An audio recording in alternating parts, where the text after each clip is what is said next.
A 70-year-old great-grandmother was let out of the hospital in handcuffs and hauled off to jail. She says it's because she refused to leave the bedside of her critically ill daughter. My daughter is dying, and I don't want to go home. News4JAX reporter Eric Cavanier joining us live outside the UF Health Northside campus. Eric, this is where that great-grandmother was charged with trespassing.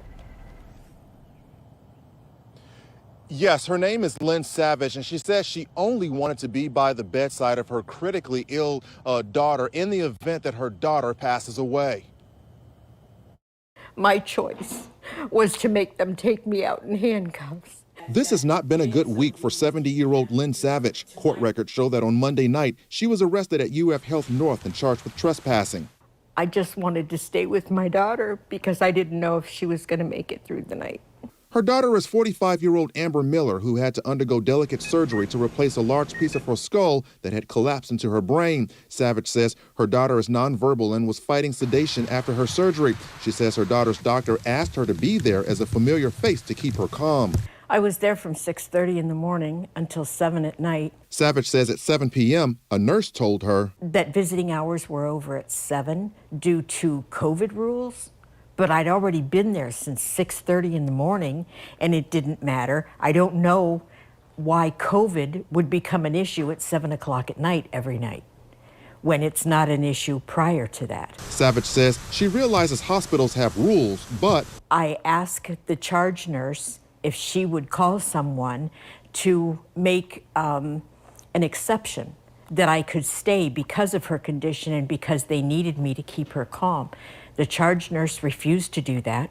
In response, Savage refused to leave, so hospital security was called to remove her. According to the arrest report, security spent a couple of hours pleading for Savage to leave. She kept refusing, so police were called. An officer placed her in handcuffs and escorted her out of the building before pleading for her to leave and return in the morning.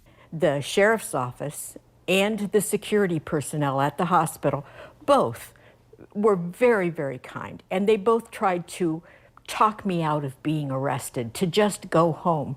As a result of not complying with orders to leave, Savage was taken to jail on a misdemeanor charge of trespassing. The arrest report states Savage understood why police were called and was cooperative with the officer. The 70-year-old is a retired Stark County, Ohio sheriff's deputy who served 20 years on the force. News4JAX crime and safety expert Ken Jefferson weighed in on her arrest from a law enforcement perspective. She, being prior law enforcement, understood how it worked, and she understood that if she did not obey the rules, and if law enforcement officers were called, they had to do their job, and that's what they did.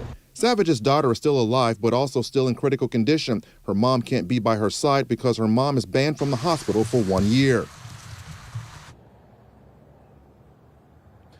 Now, UF Health issued a statement that says, due to federal HIPAA privacy laws, we cannot comment on inquiries about specific patients. However, UF Health Jacksonville is dedicated to the well-being and safety of everyone who visits our facilities, especially patients and their families. Like healthcare organizations throughout the country, we have put policies in place to protect everyone from COVID-19 virus, including patients, visitors, and staff. Information about visitation limitations are placed in areas visible to those entering the facilities. Now, in terms of Savage's daughter, again, she remains in critical condition. However, now another family member is the one that's doing the visiting and staying by her side during normal hours. Reporting live, Eric Cavanier, Channel 4, the local station.